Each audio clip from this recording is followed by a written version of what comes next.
So what is up, guys? You got your boy Stingren here today, and today we're back to talk about the 1.9 anniversary live stream recap. Now we're gonna talk about all of the important things that did happen within the live stream, like new characters, new content, all that stuff. I'm gonna break down most of the important stuff because I didn't really want to make a 30-minute video talking about everything that happened in the live stream, because there's some stuff that was in there that's kind of just for fluff, like the total sharper 90s used in the entire year, everyone's favorite garment, how many i3s was obtained, stuff like that. So for the sake of needing to know the important stuff, I'm gonna just use the screenshots that was provided to me by Elise. Thank you so much to Elise for providing these screenshots for me, and she was a wonderful help in getting me everything because I wasn't able to watch the live stream. I was actually out, so there's that. But before we get into this video, I want to ask you guys a simple question. What was your favorite thing about Reverse 1999? If you would be so kind in the comment section, just to simply put, what was your favorite moment of Reverse 1999 and why? For me, I think 1.2 was probably my favorite story moment. I loved 1.2 story. I think my favorite moment really is just being able to be around the community and help people. Honestly, I know that sounds like a cop-out answer, if anything, but the big reason I started to make Reverse 1999 videos is I was just like, I don't think no one's really gonna watch. My channel wasn't going anywhere like directly in terms of viewership or anything, but I was just so happy to see that people do actually watch my content and do actually follow the advice I sometimes do provide in videos. And it's always been a really good thing just to be able to talk with people in the Reverse 1999 Discord, talk with staff, and talk with even some VAs. I'm gonna talk with a few VAs from time to time about how they feel about the game. And I think that's just one of the most heartwarming things I've ever had to really be involved in with the community. I do think this is probably one of my favorite communities I've ever been involved in as of currently, because it's just so fun. I do love it, even though there's some times where I'm in the R1999 server and I'm just like, yo, you guys are weird. But then again, we're all a little weird, am I right? Come on, man, we're all a little weird.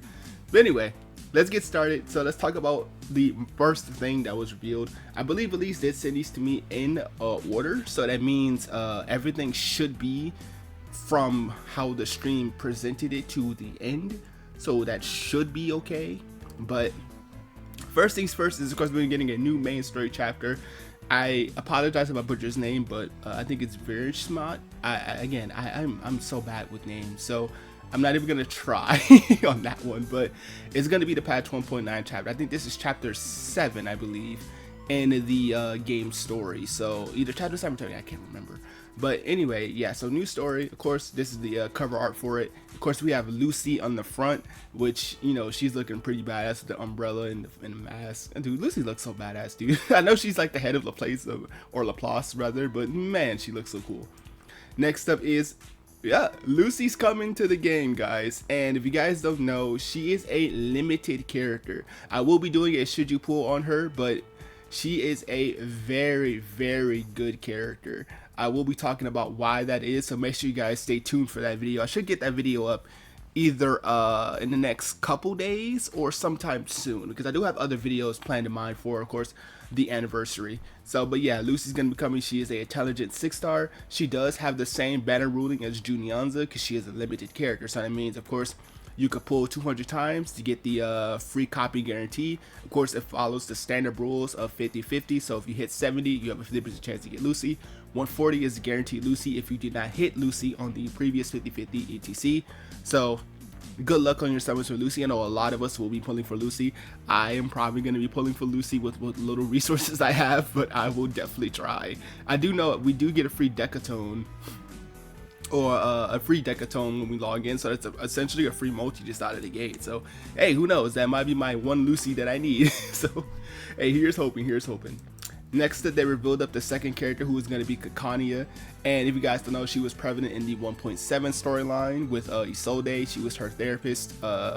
So if you want to get Kaia, I will talk about her when it comes close to her release date, which is, she's the second part of 1.9. So I'll talk about her when she gets there. They also revealed I want to say Semmelweis. Again, apologies if I'm butchering the name, but she is going to be a free 6-star mineral character, but you can pull copies of her because she will be added into the standard pool immediately. So you can get spooked by some of eyes immediately. She does not follow the 3 rule banner simple thing because she's just going to be simply given to you for free. And yeah, there's that. Next up is we're gonna be getting a bunch of new garments for the game. We're gonna be getting a few special ones like the Regulus one. This is actually a unique one which provides Regulus a whole bunch of new animations. Same thing with this Jessica. This Jessica alt is actually pretty cool. Voyager has a new alt as well. We have one more Desert Flannel, and I think this is Mesmer Jr. So yeah, these are going to be the ones that's coming. Regulus is the unique one, I believe, the one that has like all the work put into it. So there's that. Next up is we're going to get garment resale for these characters here. We're getting one for Sotheby, Lilia, Centurion, and Pickles. I believe Lilia was actually the #1 rated garment in the game, which I agree. Lilia's all the garment for Lilia is absolute peak. I actually did buy that all.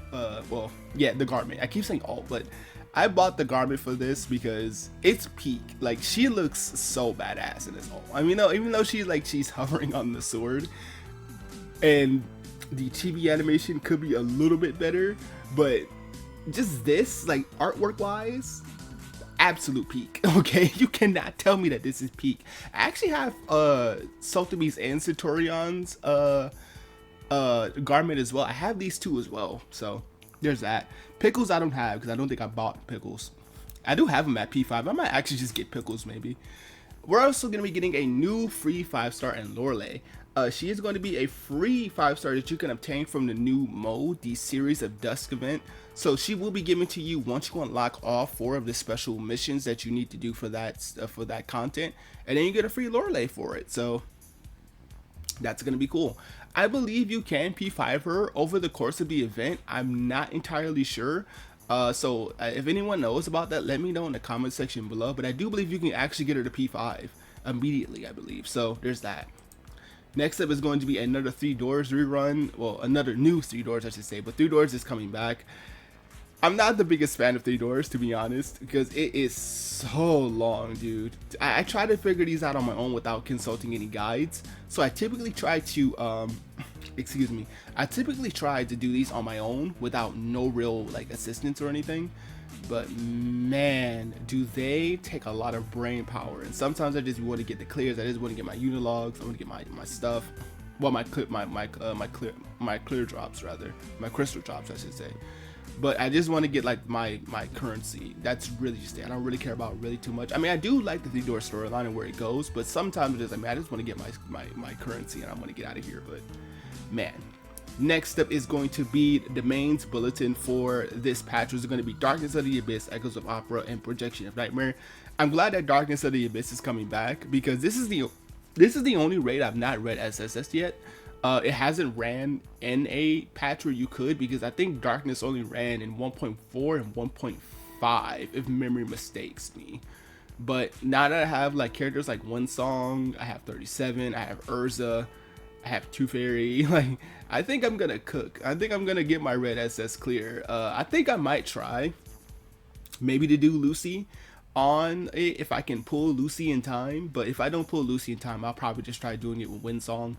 Or I'll try doing it with a different character I have in mind. But yeah, this is gonna be it. Of course, Opera just ran the newest raid that was in just this recent patch that we're in. Projection, I think the last time we saw Projection was 1.6 maybe, or 1.7. It was either 1.6 or 1.7, but Projection's already back. So again, that one's fairly easy. Just bring your best AoEs for that one.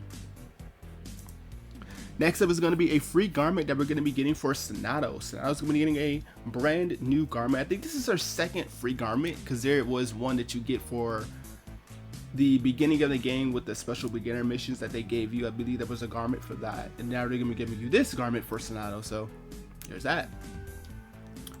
Next up is we're going to be getting that Decatone I just talked about earlier. So log in, you get a free Decatone, which is basically the equivalent of 1 multiple. So next up is the Promise of Water. Now we'll be talking about this. This is actually a special banner, similarly to the half anniversary banner, where you can select two characters that you want, and you can pull for them. It's a pretty good way to maybe fill out your roster if you really need dupes. You can also pick the new character that's coming for free, Sovis, in this manner too. So you can pick her if you want dupes of her. But yeah, this is just another one of those type of banners, so pretty good. Next up is going to be a Breezy story mode. Breezy story mode is basically just going to be a easier version of the story. So if you want something that's a little bit easier for people to kind of pick up on, you know, like newer players and stuff, this is going to be just the easier way for you to get a little bit more free resources, and it allows you to be able to progress the story without being gated. Like some people have complained previously when being newer players where they're gated on certain progression because they just don't have, you know, the power level or stuff like that to be able to get across the stage. So there you go. Next up is we're going to be getting a brand new tuning. I talked about this a bit on my Windsong Should You Pull, I believe it's that horror showcase. But this is a new tuning that we're going to be getting as part of the patch 1.9 update. And this tuning is going to be what makes characters like Lucy and Windsong even better. Because if you guys see here, it has an incantation limit of draw +1, which is important for Windsong's case. Timekeeper starting moxie is increased, and the special incantation effects are you can assign 2 precast incantations, 1 star to a selected ally, and you can remove the rightmost skill and add moxie to the timekeeper. So this is a really good way for you to kind of help with getting certain cards where you need them to be, so that way you can just simply position yourself to be in a little bit of a better field, which is why I do think this is a really good tuning for Windsong. So if you do the 1.9 story, make sure of course you get this tuning, because it's actually a very good tuning for them. Next up is of course the Series of Dust event that we talked about earlier with the free Lorelei. This is the event that you're going to be doing. It's pretty much it's akin to the other mode that we got in patch 1.6. It's kind of the same as that. It's basically another version of this. So if you want to go ahead and do that, then that is what you're going to do. This is what's going to get you your free Lorelei, as I mentioned earlier. So that is that. Next up is first purchase bonuses are back. For all my players who spin the game, who throw their money at the game, you will be able to get the first time bonuses for your crystal drops again, which is great because, you know, it is traditionally worth to at least to get the first purchase bonus. After, not so much, because you don't really get much back for what you spend. But this is at least going to be good enough for you to at least validate whaling a little bit in these type of pulls. We're also going to be treated to a special selector that's a paid selector. I'm going to do a video talking about what you should get from this selector, by the way. But I think I might be able to do that video tomorrow if I'm not mistaken. But you can get a unilog for 10, and then you can pick any one 6-star character from the permanent character banner. But it does not say, it's only up to 1.6, so I will be talking about that. But it does not include Junianza because she is again a limited character. So you could pick anybody from Sotheby to GTN. Though that's like, it's everybody in that list of characters. So I will be talking about which ones you should get and why you should get them for your own personal account progression. But here's that. I believe it comes up to about $30 in USD, I believe, if you want to buy that selector. Next up is going to be one of my favorite things that I was excited to see, which is a residence upgrade system. Now I will be making a separate video explaining what this is in deeper detail, but what this is, right? It's basically a upgrade to your main character piece. If you guys don't know, every character has like a main piece which gives them the bulk of their stats and their residence grids.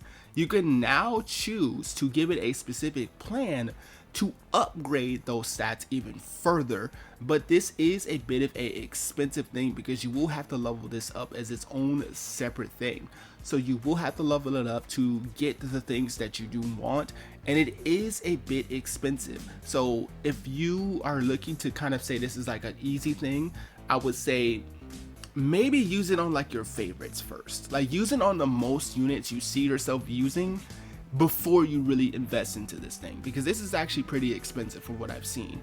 But yeah, that's gonna be one of the things that's coming.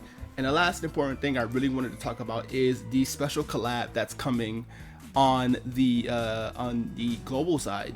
We're gonna be collabing with with the Discovery Channel, which is, that's so interesting. Like, can we not just say that Reverse 1999 has some of the most interesting collabs I've ever seen?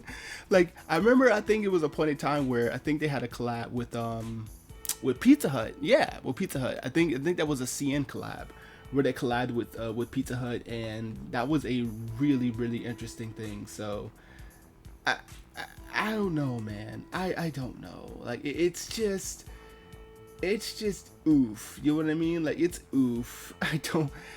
I mean, it's not oof in a bad way. It's just so interesting. It's so interesting that we have these collabs with things you wouldn't expect to collab with. I think Reverse 1999 to me is the only game that I've really seen that really breaks away from the standard trope of collaborations. Because you know how most games collaborate with other like anime or big other game IPs like Persona and all these other games. I have never seen Reverse 1999 collab with another anime game series or a project of equal stature, like another different gacha game or something.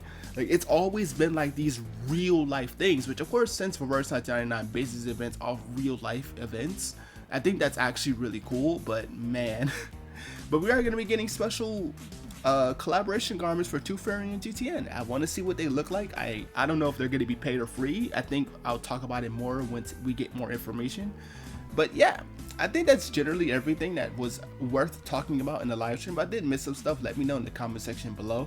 And let me know what you guys thought about the 1.9 live stream. I, of course, thought it was really good. I wasn't able to watch it, but I, of course, saw through all the screens. I was like, yeah, they provided a lot of great information. And I will be including the codes in the comment section below that did come with the event. And I will be doing that as well. But anyway, this has been your boy, Stingren. I'll see you guys next time. Peace, and happy 1 year to Reverse 1999.